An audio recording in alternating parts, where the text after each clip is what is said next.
None daring to defy her decree, the guards stepped back, unsure how to treat the man now prisoner or protector. The human bowed his head slightly, not in submission but in solemn acceptance. "I will guard them with my life," he said, and the princesses clutched tighter to him as if the words bound them together. The queen turned sharply, her cloak sweeping the floor, her voice booming across the hall. "This judgment is mine. Let no tongue question it." She left the chamber, her heart heavy with doubt, her pride cracked, her soul trembling with a fear she had never known. For she had spared a human not out of mercy, but out of love for her daughters, and deep inside she feared that choice would change her throne forever.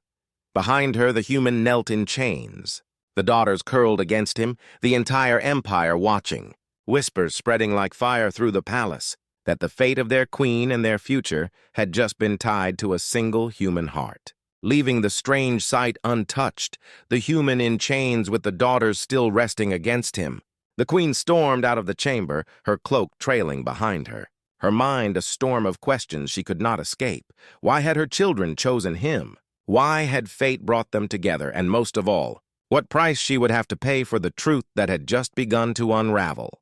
The palace trembled with the weight of her silence as whispers spread once more, that the human might not be their enemy, but something far more dangerous, the one their princesses had already chosen. The queen did not rest. Her fury burned hotter than fire, yet behind it a fear gnawed at her soul. She had seen her daughters clinging to the human as though he were their only lifeline. She had heard their cries echo through the dungeon when the guards tried to pull them away. And still her pride refused to accept that a stranger from another world could give them what she, their mother and queen, could not. So as the twin sons rose, she summoned him again, dragging him in chains from the cell where the children still refused to let him go, their small hands gripping his arms even as the guards tried to separate them. The queen ordered that the daughters be brought too. She wanted to see the truth with her own eyes under the light of day. The throne room was filled with the highest council, nobles and generals, all eager to witness what punishment she would give. Whispers filled the vast chamber as the human entered, his steps slow, his head lowered slightly, but his shoulders steady despite the heavy chains. And still the two princesses clung to him, their tiny figures pressed against his sides, their eyes wide with fear whenever the guards tried to pull them away. The queen rose from her throne, her voice booming through the hall. "Explain yourself, human." "The council wants blood, I want answers. Tell us how my daughters came to you. Tell us why they cry for you." The man raised his head, his eyes calm though his face showed exhaustion. And for the first time his voice carried like a blade across the hall. "I did not take them, I found them." His words stirred the chamber into chaos, whispers rising like a storm. The queen raised her hand for silence, her eyes burning. "Found them," she repeated, her voice sharp where. The human drew a deep breath, his gaze fixed on her. They were outside the western wall, lost in the darkness, no guard by their side, their feet bleeding from stone, their eyes filled with terror. I saw them stumble in the night, I heard them cry. I wrapped them in my cloak when the cold winds cut through their skin. And when they trembled, I held them until they slept. His voice did not shake. Every word rang with quiet truth. The chamber stilled. Even the nobles who hated humans most were silent. The queen's claws curled as her heart twisted. Her guards looked at her nervously, knowing his story fit too well with the clues they had found. The ribbon, the blanket, the pendant, all of it matched. She demanded sharply. "And why would they stay? Why cling to you as though you are their blood?" The man's eyes softened slightly as he looked down at the small girls gripping his arms. "Because when they woke, he said I gave them water. I fed them from what I carried. And I did not leave them. I listened when they cried. I whispered that no harm would come to them while I breathed." His eyes lifted again, steady and strong, and they believed me. The younger daughter stirred then, pressing her small face into his side, murmuring softly as though confirming his words. The elder's eyes glistened with tears as she whispered faintly, "Safe," her fragile voice carrying through the silent throne room like a knife through glass. The queen's heart clenched. She wanted to deny it, to call it a lie, but the words of her own child shattered her fury. For children could not be trained to lie in such a way. Their innocence laid the truth bare. The nobles began to mutter again, some enraged that the royal heirs would show such affection to a human, others unsettled, whispering that perhaps fate itself had tied them to him. The queen's rage flared again, not at the human this time, but at the thought that her empire had failed her daughters so completely, that they had been left wandering alone in the dark, while a stranger offered the protection her entire army had not. She struck her claw against the stone, silencing the council. Her eyes narrowed at the man. "If what you say is true, then you have done what my guards did not. Yet do not mistake this for mercy. You will not claim them as yours." The human bowed his head slightly, his chains clinking. "I do not wish to claim them," he said firmly. "I only kept them alive until you could hold them again." The queen faltered, his words cut deep, for in them she heard no pride, no demand for reward, only truth, and it made her hate him more. For if he had been a liar, she could have destroyed him without guilt. But instead he was a mirror showing her failure. The council erupted once more, voices shouting, some demanding his death, others demanding his exile, a few brave ones whispering that perhaps he should be honored. The queen raised her hand again, silence crashing down, her daughters still clinging to him, her pride and her grief locked in battle inside her chest. She declared in a voice that shook the chamber, "You live for now, human, but know this. You walk upon the edge of a blade, one step, one word, and your blood will stain these floors." She turned sharply, her cloak swirling, and marched back to her throne, her daughters' cries rising as guards tried to pry them away. They screamed and fought, their voices tearing through the queen's soul, until she ordered bitterly that they be left where they were, her jaw tight, her heart heavy. The chamber stood in stunned silence as the human knelt again, chains binding him, the princesses holding him as though he were their fortress. And though the queen's words promised death, her eyes betrayed a doubt that even she could not silence, a doubt that whispered the human's presence was no accident, but a force that could change the fate of her throne forever. The great hall of the palace stood silent after the storm of voices had faded. The queen sat upon her throne, her claws gripping the arms so tightly cracks spread through the stone. Her daughters sat upon the floor below, their tiny hands still clinging to the human in chains. The sight burned her heart with fury and shame. She wanted to scream, to tear the air apart, to strike him down before her council and show her strength. But every time her gaze fell upon her daughters' faces, she felt the weakness of a mother. Their wide, innocent eyes looked not at her, but at him, as if he were the only light they trusted. This tore at her pride more deeply than any blade could. Her empire watched, nobles and soldiers frozen in fear. Whispering behind their teeth, some urged her to kill the human now and end the insult. Others muttered that to spill his blood while the princesses clung to him would scar them forever. The queen rose slowly, her shadow stretching across the chamber. Her voice thundered with rage and grief. "You dare to sit before me as though you belong. You dare to let my blood cling to you as though you are their protector." Her words shook the hall, yet the human did not bow. He did not flinch, his voice calm but heavy as stone. "I did not seek this. I did not steal them, they found me." And they chose to stay. His words struck like knives. The queen's pride screamed to silence him, to strike him down where he knelt, but her heart twisted. Her daughters whimpered when guards moved closer, their cries cutting the air. The sound of their fear froze her hand in mid-air. The council grew restless, some shouting for his death, others trembling at the thought of the princesses breaking under such a sight. The queen's eyes burned as she looked at the man, her voice dropping to a low growl. "If I kill you, they will hate me for it. If I let you live, my throne will be questioned. Speak then, human. Give me one reason why I should spare your life." The hall held its breath as the human lifted his head, his eyes clear, his voice steady. "Not for me," he said, "but for them. If you kill me now, you teach them that their cries mean nothing, that their trust holds no value. If you spare me, you teach them that even a queen can see truth through her fury." His words rippled through the nobles like fire. Some hissed in rage, others sat stunned. The queen's chest tightened, for deep inside she knew he was right, but to admit it felt like shattering the steel of her crown. She stepped forward, her face inches from his, her eyes sharp as blades. "You will not rule them. You will not replace me," she hissed. The human did not look away. "I never wished to. I only wished to keep them safe until you could." The queen trembled, torn in half, her pride roaring, her heart breaking, her daughter's soft sobs pulling her deeper into silence. At last, she raised her clawed hand high. The entire chamber thought the strike was coming. Guards tensed, nobles leaned forward, the princesses screamed and clung tighter. But instead of a killing blow, the queen slammed her claw into the stone floor beside him, the crack echoing like thunder. Her voice shook the air. "You live, human, not as my equal, not as my friend, but as their guardian until I say otherwise. If they see safety in you, then you will guard them under my watch. But if you fail, your life will end before the sun's set." The chamber erupted in gasps, nobles shouting, some in outrage, some in shock. So close, and yet she had not known. Her mind swirled, questions crashing like waves. Had they truly come to the human?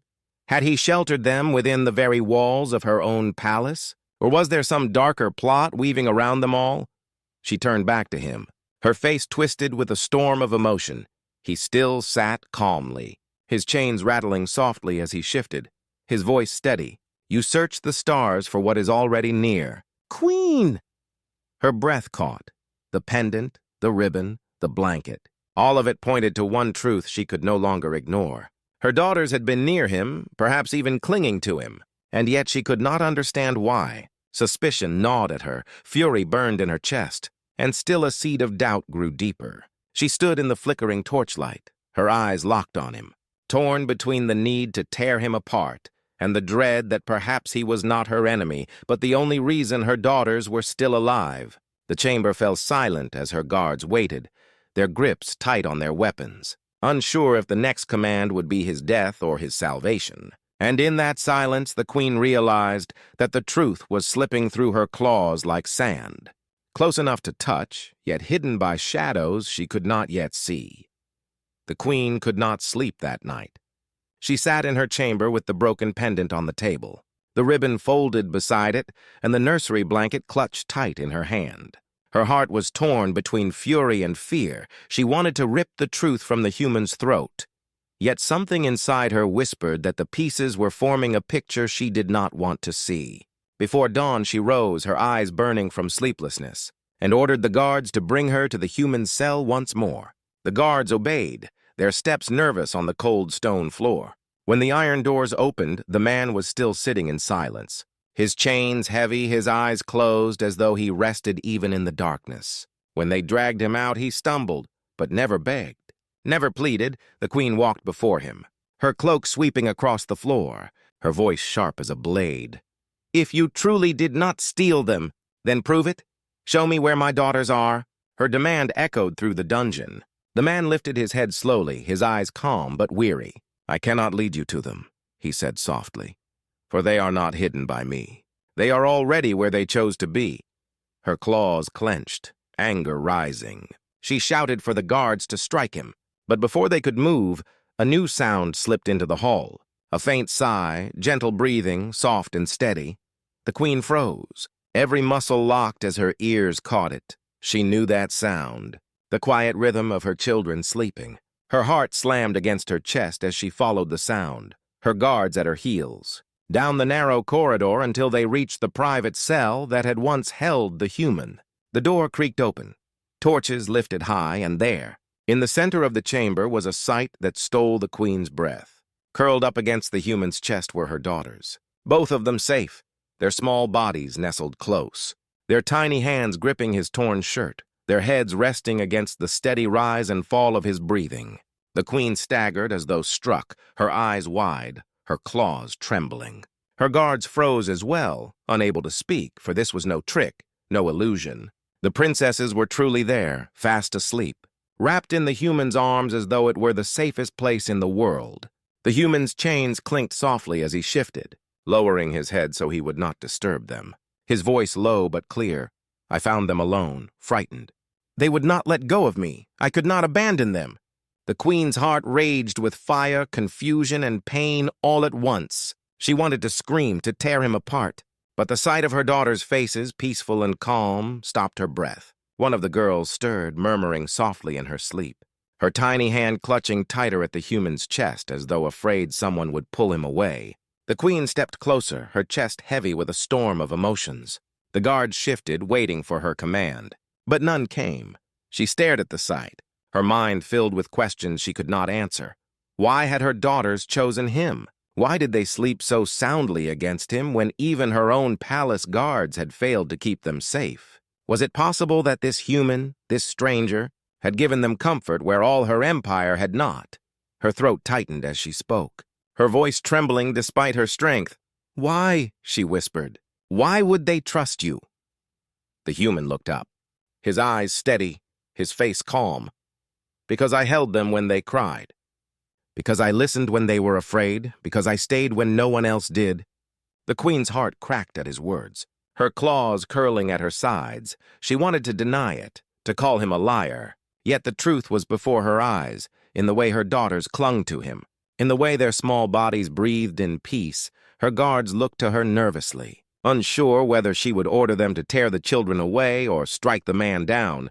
But the queen only stood frozen, her breath caught, her fury shaking under the weight of something she had not felt in years: doubt. Her eyes burned as she watched her daughters' tiny faces press closer against the human's chest, as if they belonged there, as if fate itself had guided them to him. And for the first time in her reign, the queen felt powerless, trapped between rage and an impossible truth. The chamber held its breath, the air thick with silence, the queen's command still unspoken. And the story of the missing daughters had just shifted into something far more dangerous than she had ever imagined.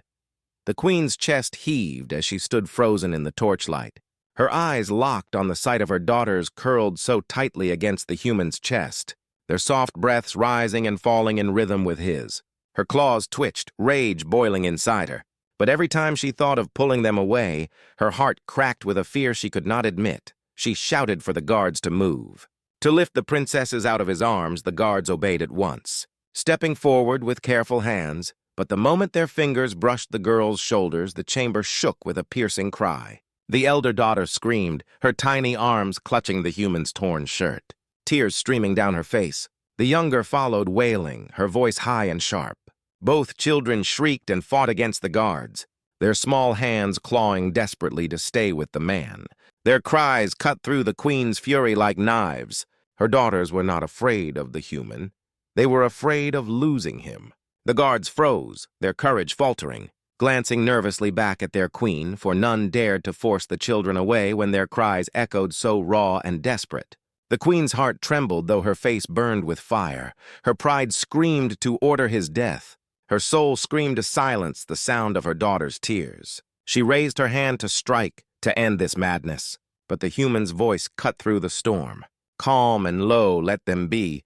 They will not leave me until they are ready. His chains rattled as he adjusted slightly to shield the children, their cries easing into soft sobs as their heads buried deeper into his chest. The queen's vision blurred with rage. How dare he speak so boldly? How dare her children trust him more than her? She took a step forward, towering above him, her voice shaking with grief and fury. "You are nothing. You are beneath us. How could my blood choose you?" The human looked up, his eyes steady though his face was weary. "They chose not with thought, but with their hearts, because I gave them what no walls, no guards, no throne gave them: safety." The queen recoiled as if struck, her claws clenching until the tips dug into her palms. She wanted to scream, to deny his words, but the proof lay before her eyes. Her daughter's tiny hands clutched at him as though he were life itself. One guard, braver than the rest, whispered, "My queen, perhaps he saved them." The words earned him a sharp glare that silenced his breath. Yet deep inside, the queen could not push the thought away. Could it be true? Had the human done what her entire empire failed to do? Her pride rejected the idea, but the mother inside her shook with doubt. She lowered her hand slowly, her voice low and trembling. "If you think their cries will save you, you are wrong, human. You may have comforted them in weakness, but you stand guilty before me." The human did not flinch, his voice steady. "I do not seek to be saved. I seek only to keep them safe, and if you wish to tear them from me, then you must do so with their tears upon your hands." Silence fell like a heavy cloak, the guards shifting uneasily, the queen's breath sharp in the cold air, her daughters still clinging to him, their cries now soft whimpers as they drifted back toward uneasy sleep. The queen turned away for a moment, her body trembling, the fury of a ruler clashing with the heart of a mother. She wanted to order his death, yet something inside her whispered that to do so would be to wound her daughters deeper than any enemy could. She stood torn in the shadows, her voice breaking through the silence like thunder. "Lock him away, but do not touch the children." The guards hesitated, unsure how to obey such a command, but none dared question her. They stood back. The human was dragged across the shining halls of the palace, his feet scraping against the polished stone, while guards pushed him forward with sharp prods of their spears. Their faces hard, but their eyes nervous, because even they were unsettled by his strange calm. Most prisoners screamed, cursed, or begged when they were brought before the queen. But this man walked in silence, his chains rattling softly, his gaze steady as though none of this frightened him.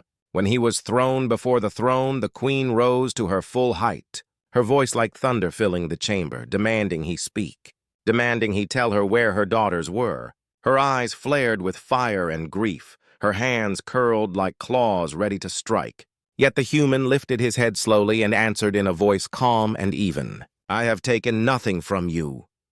His words rippled through the hall like a stone dropped into water. Silence followed. Only the queen's heavy breathing broke it. Then her rage returned sharper than before. "Liar," she shouted. She descended from her throne, each step echoing like a drumbeat of doom. She stood before him, towering above his kneeling form. Her shadow covering him, she demanded again. "Where are they? What have you done?" But he did not bow. His eyes met hers, and though he was bound, he seemed unshaken. This defiance stoked the fury of the guards. One struck him across the face with the blunt end of his weapon. The crack of metal against skin echoed. Yet the human did not fall. He only blinked, blood trickling from his lip, and still his eyes held steady, as if daring them to try harder. The queen's rage twisted into suspicion. She ordered the chamber cleared except for her closest guards. Whispers followed the crowd as they left, some saying the human was cursed, others saying he was fearless because he was guilty. In the silence that followed, the queen leaned close and hissed her threat. "Confess, or I will tear your soul apart." The human finally spoke more than a sentence, his voice low but steady. "If your daughters are missing, it is not by my hand. But I will not beg for mercy you do not plan to give." The queen recoiled at his words, her mind filled with questions she would not admit aloud, for in his eyes she did not see guilt. She saw something else, something she had not expected. Calm strength, perhaps even sorrow. But before she could strike him again, a sound echoed through the chamber.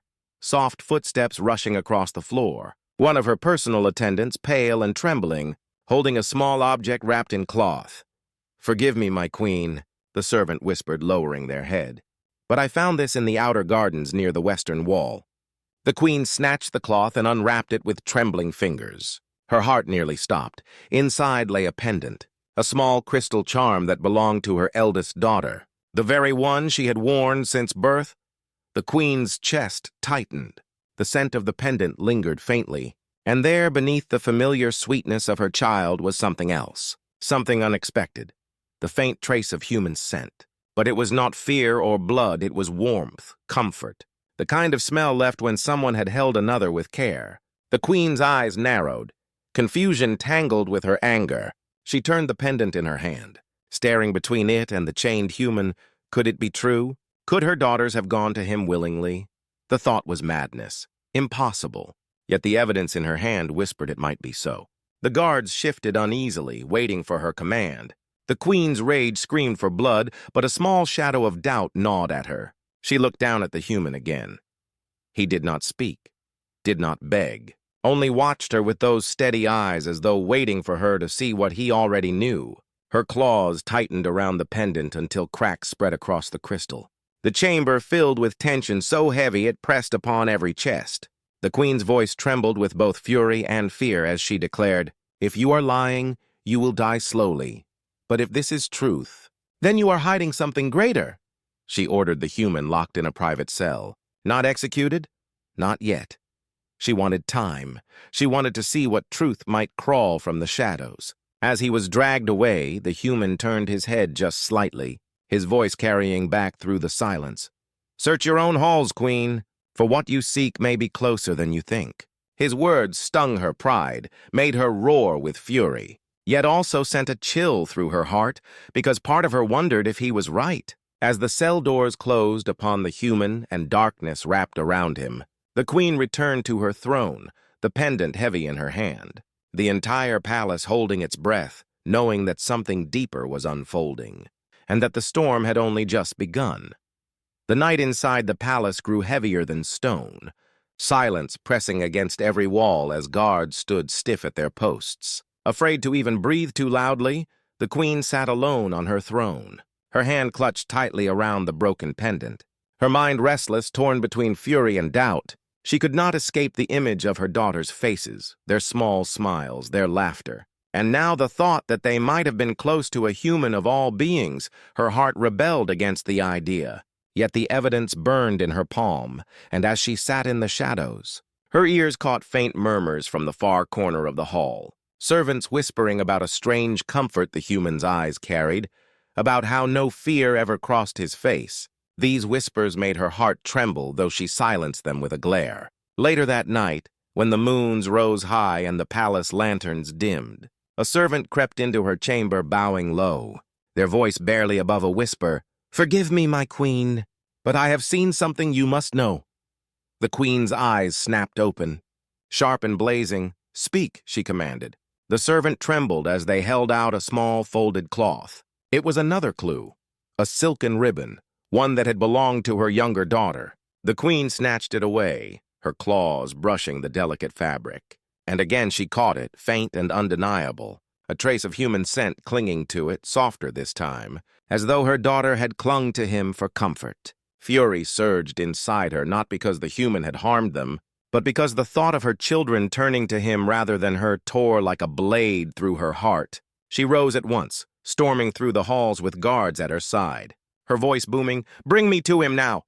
They obeyed in fear. Leading her to the private cells beneath the palace, torches flickered against cold walls, shadows danced like restless spirits. The iron door groaned open, and there he was, sitting in silence, his chains heavy but his posture unbroken. His eyes lifting slowly to meet hers, the queen hurled the ribbon at his feet, her voice a mix of grief and rage. "Tell me why my daughter's things are found in your shadow. Where are they hiding?" Her words cut the air like blades, yet the human only lowered his eyes to the ribbon, and for the first time, a faint trace of sorrow touched his face. He spoke softly. "I did not take them. I did not harm them. But they were not lost. They found me." These words froze the chamber. Even the guards stiffened, unable to process his meaning. The queen's heart pounded, rage fighting against the sharp stab of fear that he might be telling the truth. She roared back, "Liar! My daughters would never crawl to a human." "Never trust one." The human raised his head, his voice calm but heavy. "Believe what you wish. But the children did not run from me, they ran to me." His words echoed like thunder in the queen's skull. Disbelief and fury clashing inside her, she ordered the guards to seize him tighter, to tear answers from his body. And yet, before they could strike, a cry pierced the silence, faint and small. Drifting through the stone walls, it was the sound of a child's whimper. Delicate but unmistakable, the queen's blood ran cold. Her head snapped toward the sound. Her heart knew it instantly. That was her daughter's voice. The guards faltered, exchanging frightened glances, none daring to move until the queen herself strode forward, her steps quick and sharp. Her ears straining to follow the sound, again it came, a soft sob. And the queen's fury turned to something far sharper, fear. She pushed past her guards, following the voice through the twisting halls of the dungeon, torches shaking in the sudden rush of air, until they reached a small side chamber where the sound seemed strongest. The guards tore open the door, their weapons ready. But what they found inside left them all frozen. The room was empty, save for a blanket, soft and crumpled, one that belonged to the royal nursery. Its edges clutched tightly as though tiny hands had held it recently. The queen lifted it slowly, her claws trembling, her heart breaking at the familiar scent. It was fresh, too fresh to be an old trace. Her daughters had been here. In the center of the alien empire stood a palace so large and bright that its walls seemed to glow under the twin suns, every tower guarded by soldiers and every hall filled with servants who moved quickly at the queen's command. Yet on this day, a silence spread through those halls that no one dared to break, because the queen's two young daughters had vanished without a trace. One moment they had been laughing near the crystal gardens, their voices echoing against the polished stones, and the next moment they were gone, as if the air itself had swallowed them. Guards rushed in all directions, their armored boots striking the marble floors, calling out the princesses' names in fear and confusion. But no answer came back, only the cold wind blowing through the high arches. The queen entered the garden herself, her eyes blazing like fire, demanding to know how her children had been taken under so many watchful eyes. Her words cracked like thunder as she accused her guards of failure. Some fell to their knees begging forgiveness. Others promised that they would search every corner of the empire until the daughters were found. Still, the queen's fury grew, for she was not only a ruler, but a mother, and the thought of her children in danger made her heart burn with rage and dread. Rumors began to spread among the servants, whispers that perhaps it was not an accident. Perhaps enemies had planned this, and one word began to rise again and again in the murmurs of the frightened palace. Humans, though very few humans lived within the empire, they were often looked at with suspicion, seen as dangerous outsiders, too bold, too strange. Some said they were clever enough to trick even the strongest warrior. Others claimed they carried secrets of survival no alien could match, and so when the daughters vanished, it was easy for frightened minds to turn against them. The queen herself clenched her fists as she heard the whispers, her gaze sharp and filled with suspicion, her mind racing through every possibility. She imagined her daughters locked away in some hidden chamber, crying for her. She imagined them carried off-world by ships faster than her own, stolen away forever. Her voice rose above the halls as she swore to tear apart the stars themselves if that was what it took to bring them back. In her rage, she declared that if humans were found guilty, their lives would pay for the lives of her daughters. The guards redoubled their search, flying to the outskirts of the capital, scanning forests, deserts, and even the deep undercity where shadows ruled.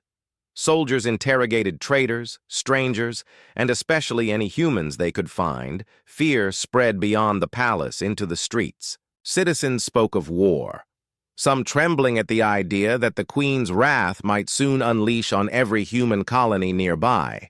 Others whispered that perhaps the queen already knew more than she told.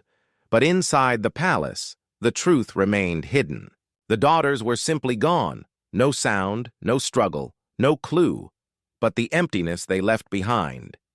The queen stood at the balcony as night fell, the twin moons rising above her kingdom, her eyes never blinking, her thoughts filled only with her children. She remembered their laughter, their small hands clutching at her robes, their smiles that softened even her hardest days, and the thought of losing them was unbearable. She pressed her hand against the rail and made a vow not to the stars, not to her people but to herself, that she would find who had done this. She would find where they had gone, and she would make the guilty suffer. She told herself that her daughters were not gone forever. They could not be. Someone had taken them, and that someone would regret it. The palace that was once filled with music and chatter grew heavy with silence. Every guard marched with fear in his steps, knowing the queen's eyes watched each of them for weakness or betrayal. And deep in her heart, though rage pushed her forward, a shadow of fear began to grow. Because if she was wrong, if humans were not behind this, then who had dared to challenge her throne by stealing her daughters? Who had such courage or such madness? And what would they do next? The hook tightened as the queen's voice echoed into the night, promising revenge and war if her daughters were not returned, and somewhere beyond the walls of her palace, hidden in the shadows of the unknown, the truth of their disappearance waited to be uncovered. The search spread far beyond the shining walls of the queen's palace. As soldiers in dark armor poured into the streets and skies, their ships roaring above the city like angry thunder. The alien empire had never moved so quickly. Every alley checked, every shadow questioned, yet no trace of the missing daughters appeared. The queen's rage had turned into an order that shook the empire: find the princesses at any cost. And so the hunt began. The first targets were the traders at the spaceport. Merchants from many worlds, their ships filled with strange goods and whispers of other lands. Guards stormed their stalls, tearing open crates, demanding to know if any humans had passed through. Frightened aliens stammered and swore they had seen nothing. But still the soldiers pressed harder, because the queen had spoken the word. Humans. And that was enough to paint suspicion like fire. Far outside the city, in the deep forests where glowing trees swayed and beasts stalked the night, search parties marched in lines, torches burning as they cut through the brush, calling out for the princesses, their voices shaking as though they feared the darkness might answer back. Some claimed they saw shapes moving between the branches, too fast, too silent, but when they rushed to look, there was nothing, only the rustle of leaves in the deserts beyond. Sandships glided over golden dunes, soldiers peering into the endless waves of dust, scanning for tracks, but the winds covered all signs. The vast emptiness gave no answers, while in the undercity, deep below the capital, gangs and criminals were dragged out of their hiding holes. The guards beat them, demanding if they had stolen the daughters for ransom. But even the hardest thieves swore they knew nothing. Their terror seemed too real to be a lie. Back in the palace, whispers had turned into rumors, and rumors into fear. Many servants now believed that the humans had tricked them all, that somewhere a human hand had guided this disappearance. The queen herself sat upon her throne, her claws gripping the armrests until cracks spread through the stone. Her mind, clouded with images of her daughters taken aboard a human ship. Hidden far beyond the stars, she imagined their small faces pressed to the glass, crying for her as they were carried away.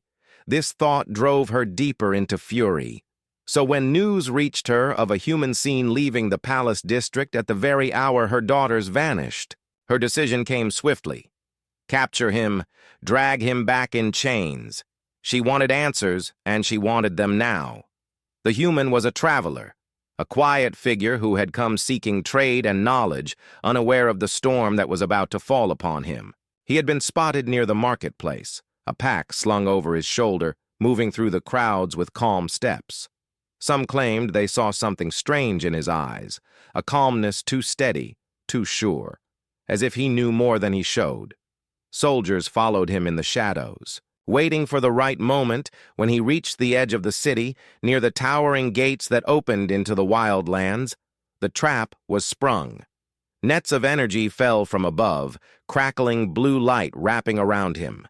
He stumbled, but did not cry out, only lifted his head slowly as armored guards surrounded him, weapons pointed at his chest. The crowd gasped as the human was forced to his knees. Whispers rose quickly. Some voices calling him guilty already, others muttering that if the queen had named him suspect, then his fate was sealed. The human said nothing, as chains of black steel were locked around his wrists. His eyes remained calm, watching everything but giving away nothing. The soldiers dragged him through the streets, past the fearful faces of aliens who backed away, and into the palace gates. The queen stood waiting, her figure towering upon the steps, her eyes burning like suns. When she saw him, her rage boiled over. She shouted for him to speak, to confess, to tell her where her daughters were hidden. But the human simply looked at her, silent, his expression unreadable. This only drove her deeper into madness. She ordered the guards to prepare him for questioning, and her questioning was never kind. Whispers spread quickly among the crowd that torture awaited him, that the queen would rip the truth from his soul if needed. But still he stood calm, his silence more frightening than screams. Outside the palace, the empire trembled, because now the queen's hunt had found a face. The human traveler was her target, and every alien knew that whether he was guilty or not, His life would soon hang in the balance. Yet deep inside the shadows of the city, unknown to the queen and her soldiers, the true clue to the daughter's disappearance remained hidden, waiting for the moment it would come to light.